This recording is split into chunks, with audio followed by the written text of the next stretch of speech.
Hello dear student, welcome to WB পাঠশালা 2.0। আজকে 14ই অক্টোবরের current affairs নিয়ে আলোচনা করব।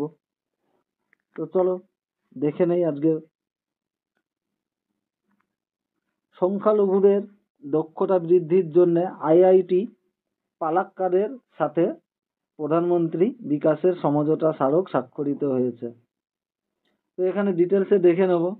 ভারত সরকারের সংখ্যালঘু বিষয়ক মন্ত্রণালয় 2025 সালের অক্টোবরে একটি গুরুত্বপূর্ণ দক্ষতা বৃদ্ধি প্রকল্প চালু করে। তো প্রধানমন্ত্রী বিরাসাত কা সম্বর্ধন পিএম বিকাশ প্রকল্পের অধীনে এই উদ্যোগের লক্ষ্য কেরালার সংখ্যালঘু সম্প্রদায়ের ক্ষমতায়ন করা। এই প্রকল্পটি Indian Institute of Technology IIT পালাক্কাদের সাথে অংশীদারিত্বে বাস্তবায়িত হচ্ছে। এটি উদীয়মান ক্ষেত্রগুলিতে উন্নত প্রযুক্তিগত দক্ষতা অর্জনের উপর দৃষ্টি নিবদ্ধ করে। এই সহযোগিতা দক্ষতা উন্নয়ন ও কর্মসংস্থানের সুযোগের মাধ্যমে সংখ্যালঘুদের আর্থ সামাজিক উন্নয়নের লক্ষ্যে কাজ করে। তো সংখ্যালঘুদের দক্ষতা বৃদ্ধির জন্য আইআইটি পালাক্কাদের সাথে প্রধানমন্ত্রী বিকাশের সমঝোতা স্মারক স্বাক্ষরিত হয়েছে। নেক্সট, আইটিএটি এর 84তম বার্ষিকী সিম্পোজিয়াম এর যাত্রা এবং ভবিষ্যৎ গতিপথ তুলে ধরে। ডিটেলস দেখে নেই আমরা। 1941 সালে প্রতিষ্ঠিত আয়কর আপিল ট্রাইব্যুনাল আইটিএটি সম্প্রতি দিল্লি হাইকোর্ট অডিটোরিয়ামে এক সিম্পোজিয়ামের মাধ্যমে 84 বছর পূর্তি উদযাপন করেছে।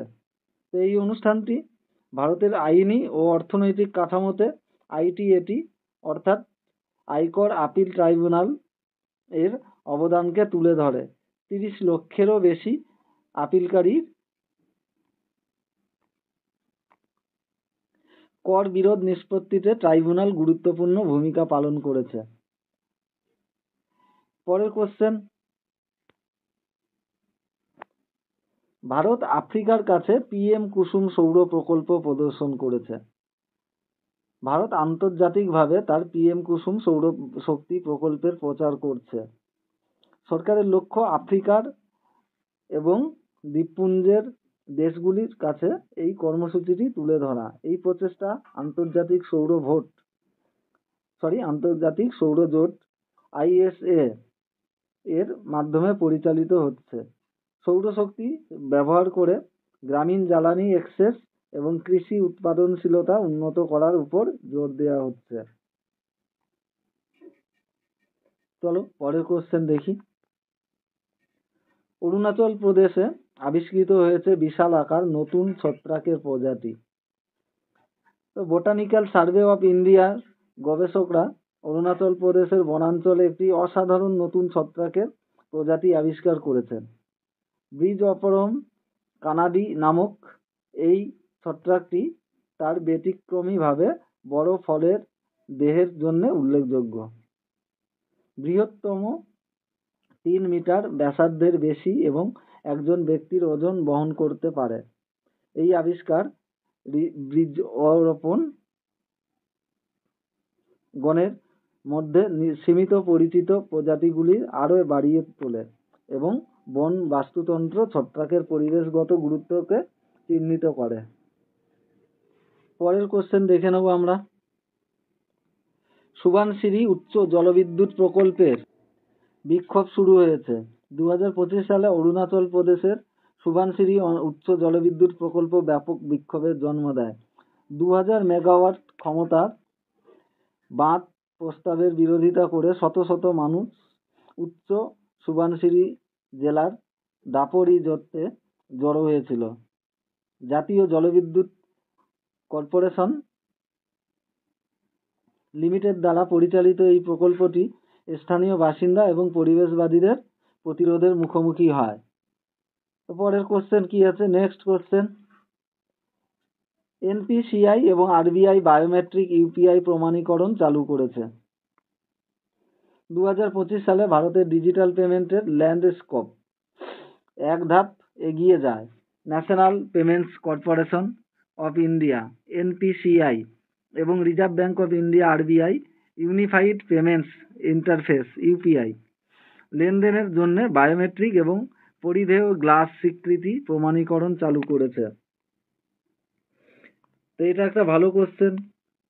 তোমরা যদি ঠিকঠাক দেখতে না পাও, ফোনটা ল্যান্ডস্কেপ করে নিও, আর বুঝতেও অসুবিধা হলে একটা করে স্ক্রিনশট মেরে রেখো, যাতে পরে তোমরা পড়তে পারো। তো চলো নেক্সট কোশ্চেন। ভারত সাইবার জালিয়াতির বিরুদ্ধে লড়াই জোরদার করেছে।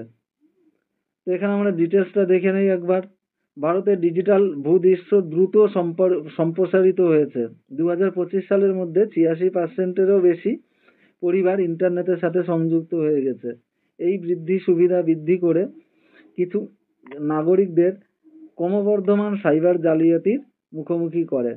সাইবার নিরাপত্তা একটি জাতীয় অগ্রাধিকার হয়ে উঠেছে, কারণ 2022 সালের ঘটনা 10.29 লক্ষ থেকে বেড়ে 2024 সালে 22.68 লক্ষে পৌঁছেছে।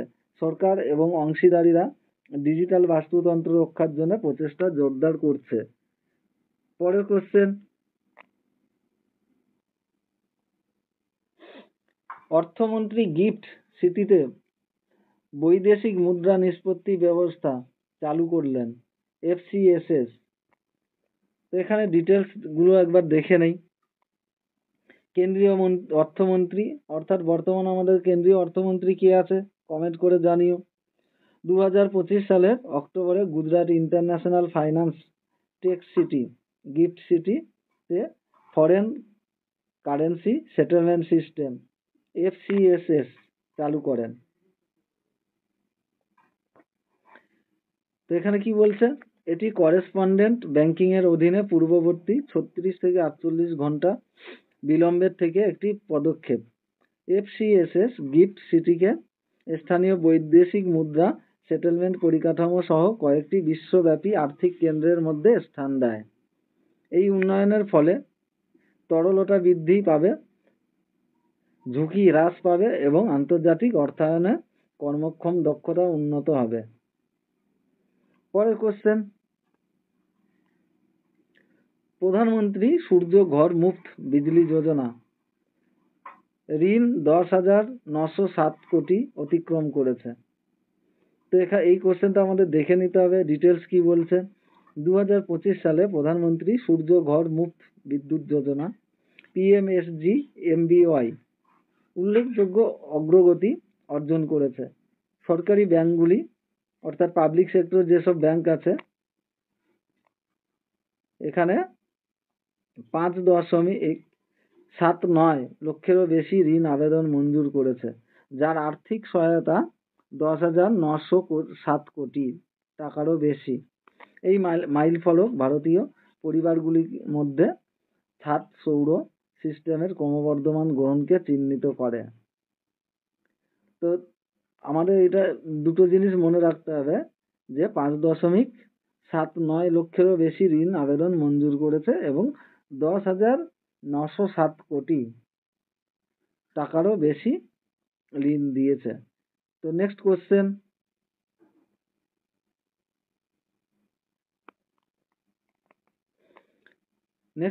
দেখব, সম্পদকে টেকনোলাইজ করার জন্য RBI ইউনিফাইড ইন্টারফেস চালু করেছে। তো এখানে ডিটেলসটা দেখি। RBI অর্থাৎ reserve bank of India unified markets interface UMI চালু করেছে, যা সম্পদ টেকনোলাইজেশনের লক্ষ্যে একটি অগ্রণী আর্থিক বাজার পরিকাঠামো। 2025 সালে RBI গভর্নর সঞ্জয় মলহোত্রা কর্তৃক ঘোষিত UMI বাস্তব বিশ্বের সম্পদ ডিজিটালাইজ করার জন্য ব্লকচেইন প্রযুক্তি এবং পাইকারি সেন্ট্রাল ব্যাংক ডিজিটাল মুদ্রা CBDC ব্যবহার করে। এই উদ্ভাবনের বাজার দক্ষতা, স্বচ্ছতা এবং অ্যাক্সেস যোগ্যতা বৃদ্ধির প্রতিশ্রুতি দেয়। তো আজকে 14 তারিখের কারেন্ট অ্যাফেয়ার্স ছিল আমাদের এই পর্যন্ত। পরের দিন আবার নেক্সট কারেন্ট অ্যাফেয়ার্স নিয়ে তোমাদের সামনে আসবো। তার জন্য চ্যানেলটা একবার সাবস্ক্রাইব করে বেল আইকন অল করে দিলে তোমরা সমস্ত ডিটেলস এখানে পেয়ে যাবে।